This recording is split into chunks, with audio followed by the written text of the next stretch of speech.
સંજય શું હે આ હું ફોન માં મૈથા રાખો હો મન કે બહાર ફરવા લઈ જાવ ને બહાર કઈડા જેવી હો પેલા કે એમ નથી કેતી તો મને કીધું નું સાળંગપુર જવાનું મન થયું હે લઈ જાવ ને સાળંગપુર જો અત્યારે ને સાંગપુર તો નહીં જાય એક કામ કરતા સાંગપુર ના દાદા દર્શન અહીં કરાવું તો હે આ કેવી રીતે હાલમાં વેગ યાર હાલો હા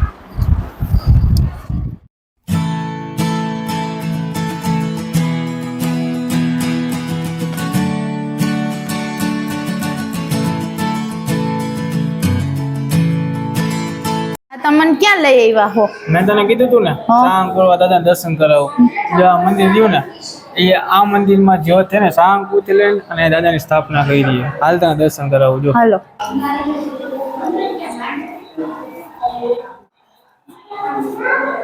આ મંદિરના જે પૂજા છે ને એ બડે બાલાજી મંદિરમાં 18 વર્ષ પૂજા કરી એવું છે હા અને ત્યાંથી આ મંદિરની સ્થાપના કરી ને ત્યાં પછી અહીંયા પૂજા કરે હા અને હે ને ખાલી એટલું જ નહીં પૂજા અહીંયા માણસો દર્શન કરવા આવે ને ત્યાંના નાના મોટા દુઃખ એમનું દૂર થઈ જાય અને મેં હાથની જે આરતી લે ને એનાથી કેટલાય માણસોના ખાલી આરતી લેવાથી દુઃખ દૂર થઈ જાય એટલું જ નહીં ખાલી મનની મનોકામના હોય ને મંગળવાર ને શનિવારની હાથની આરતી લઈ લે ને તો તમારી મનની મનોકામના પૂરી થઈ જાય એટલા દાદાનો ભક્તો હોય અને હે ને આ સિવાય અહીંના જે પૂજારી છે ને કોઈ જ્યોતિષને લગતું કામ હોય કર્મકાંડને લગતું કામ હોય હોમ હવન હોય એ બધું કામ કરી દઈએ અને કોઈ છોકરા નજર હોય ખરાબ તો એ બી ઉતરી જાય હવે આ વાત તો બરાબર તમે મને બધે દર્શન કરાવ્યા બહુ મજા આવી દર્શન કરીને પણ હવે જે મંદિરના બાપુ છે એના તો મને દર્શન કરાવો હવે તમે બાપુ પાસે લઈ જાઓ હાલ હાલો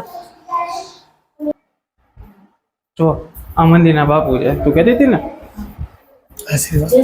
જય શ્રી કૃષ્ણ બે તમે બાપુ તમે જ જણાવો મંદિરની સ્થાપના ક્યારે થઈ શું છે બધું આ કષ્ટભંજન દેવ હનુમાનજી મંદિર છે 2002 માં સ્થાપના કરી પણ નાનું એવું મંદિર 92 સાલથી મેં આ મંદિરનો વહીવટ કરું છું જગ્યાનું પછી 2002 માં મેં મોટા પાયે પ્રતિષ્ઠા કરી કરણસિંહજી બાલાજી મંદિર છે રાજશ્રી પાસે ત્યાં હું 18 વર્ષ લગી પૂજા કરતો પછી નરેન્દ્ર મોદી ને બધા મોટા મોટા બધાને ત્યાં હાર પહેરાવ્યા પૂજા કરી લાલકૃષ્ણ અડવાણી ને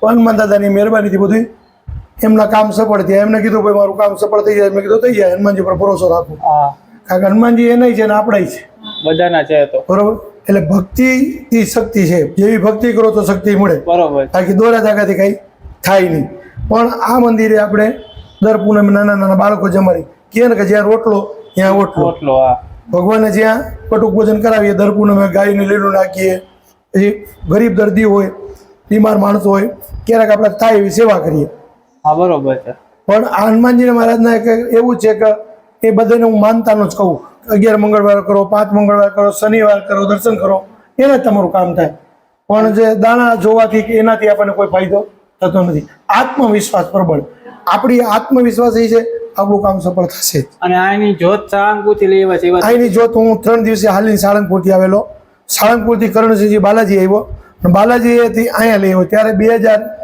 2002ની સાલમાં ફૂલ કર્ફ્યુ હતો ત્યારે મને સાહેબે ના જ પાડી હતી કે શોભાયાત્રા નહીં નીકળે પણ ત્યારે અહીંયા સાહેબ 2-3 જણા મિલવાવાળા હતા બાલાજીમાં ત્યારે એને કીધું તારે જે કરવું હોય તું તારે કર અમે હારે આગળ પોલીસની ગાડીઓ પોલીસની ગાડીઓ 25 ગાડી લઈને હું અહીંયા મૂર્તિ લઈને આવ્યો બધા હરિભક્તો મારી સાથે આવ્યા એ જોત લઈ આ જોત આજે પણ ચાલુ છે એ જોત અહીં દેખાય છે જોત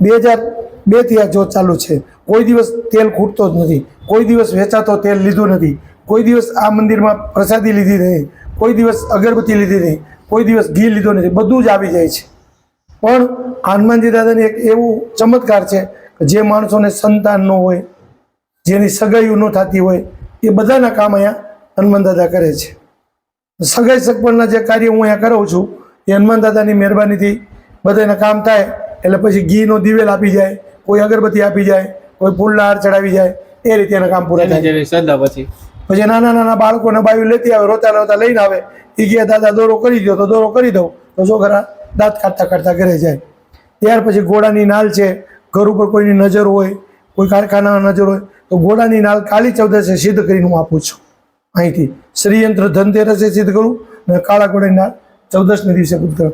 બાકી કોઈ પણ તકલીફ લઈને આવે આ હનુમાન દાદાને એટલું ચમત્કાર છે, મેં તો જોયું છે. મારા માટે તો અડધી રાત્રે પણ દાદા તૈયાર છે.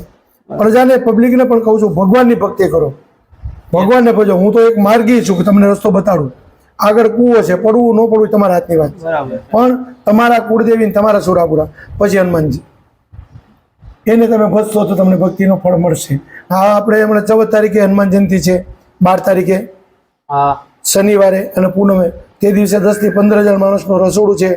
સવારે 8 વાગે હનુમંત યજ્ઞ થશે, સવારે મહાઆરતી થશે, પછી બપોરે 12 વાગે મહાપ્રસાદ જાહેર આમંત્રણ, અને 12 વાગે જે આરતીના દર્શન કરશે ને એને એમ થાય કે અમે સાક્ષાત હનુમાનજી જોઈ લીધા. સાક્ષાત હનુમાનજીના દર્શન આપણને અંતર્ભાવથી થતા અમે તો જોયેલા જ, અને જે દર્શન કરતા એ બધા પણ કહે છે. એવી કષ્ટભંજન દાદાની મૂર્તિ છે. પછી શનિદેવની મૂર્તિ એ પણ રાજસ્થાનથી મેં કોતરાવીને ત્યાંથી માર્બલમાં કરાવી, પછી ત્યાંથી હું હાથલા લઈ ગયો. રાજસ્થાનમાં શનિ સિંગડાપુર છે, રાજસ્થાનમાં પણ શનિદેવનું મંદિર છે, શામળાજી શનિ મહારાજ સામરિયા શેઠની બાજુમાં, ત્યાંથી જોત લીધી, હાથલા લઈ ગયો. હાથલાથી આખા રાજકોટમાં ફેરવીને અહીંયા સ્થાપના કરી. ત્યાર પછી નવગ્રહનું મંદિર રાજકોટમાં 2 જ જગ્યા છે, એક જુબેલીમાં, બીજું અહીંયા. પછી જે ભોળાનાથનું મૂર્તિ છે એની અંદર નર્મદેશ્વર મહાદેવ છે. તમે નિરખીને જુઓ તેમાં ભગવાન શિવજીનો આકાર ચરિત્ર દેખાય છે.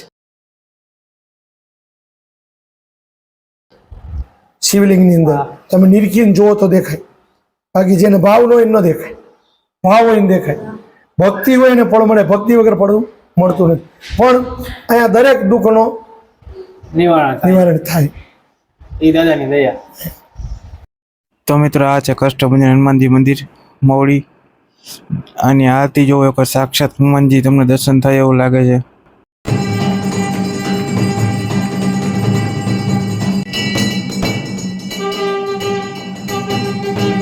તમને હનુમાન દાદાના દર્શન તો થશે જ, સાથે સાથે શનિદેવનું મંદિર છે.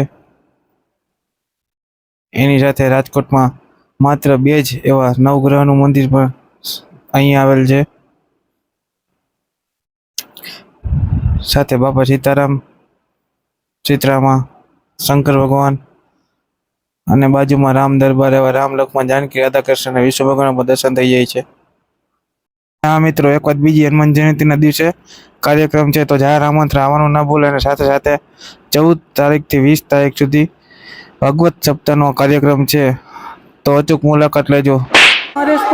તો પેલા તમને ખબર હતી આ મંદિરની, તો મને કેમ પેલા દર્શન કરવા ન લઈ આવ્યા? હવે લીવું ને, હા, આનંદજી ગૌશાળા બતાવું. એવું છે? ગૌશાળા છે અહીંયા? હા, હાલો.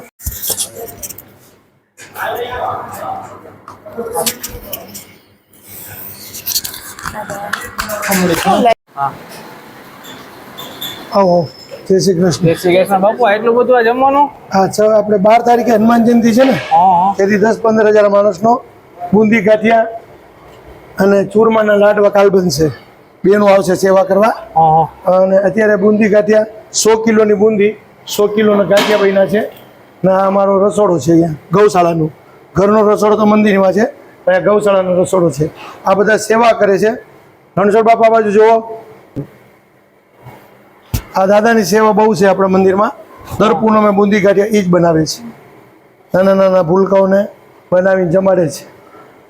પછી આ ભાઈ છે, દર હનુમાન જયંતિ આપણે સેવા કરવા માટે ગાંઠિયાનો સેવા એમની જ હોય છે. પછી આગળ આપણે આ ગૌશાળા છે. આ ભાઈ આપણે કેટર્સવાળા છે, એ પણ મંદિરનું કામ હાલતા આપણું કરતા હોય છે.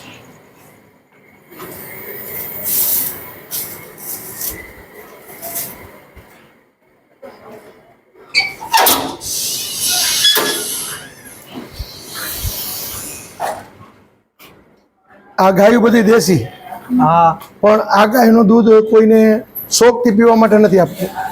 ગરીબ દર્દી હોય, કેન્સરના દર્દી હોય, એવા છે. કોઈ નાના બાળકોને દૂધ ન આવતું હોય, બહેનોને, એવા માણસો જ આ દૂધ લઈએ. બીમાર માણસ હોય, ડૉક્ટરે કીધું હોય ગાયનું દૂધ પીવાનું, એવા માણસોને દૂધ આપવાનું.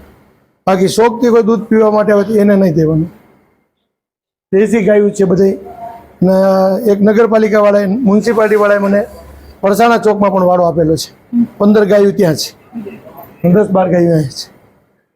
આ બધી મંદિરની જગ્યા છે સામે લગી. સોસાયટી જ્યારે ન બની એ પહેલાં એ પાર્ટીએ મને આપલોટ આપેલો બરાણુની સાલમાં, ત્યારે કંઈ હતું જ નહીં. ધીમે ધીમે આ બધું પ્રગતિ કરી, કોની પાસે ફાળો નહીં લેવાનો, જે મંદિરમાં આવે એનાથી જ આ પ્રગતિ કરી છે. ગૌશાળા છે, મંદિર છે, કોઈ એમને કે મેં 1 લાખ રૂપિયા આપ્યા, કોઈની પાસે ફાળો લેવાનો નહીં. જે ઈચ્છાથી આપે, એનું કામ થયું હોય અને જે માનતાઓ માને છે. પણ વિદેશમાં 2-4 કંપની એવી છે જે આપણા મંદિરનો ખાતો છે, ત્યાં એ લોકોએ આપણા મંદિરનો ભાગ રાખે છે. દર વર્ષે એને વધે ને એમાંથી 5% મંદિરનો ભાગ, એટલે એ હનુમાન જયંતિએ મોકલી દીધી. એ રીતે આપણે સેવા કરીએ. દાદાની કૃપાથી હાલે બધું. ફૂલ કૃપા પૂરેપૂરી. જોઈ લીધું ને મંદિર તે?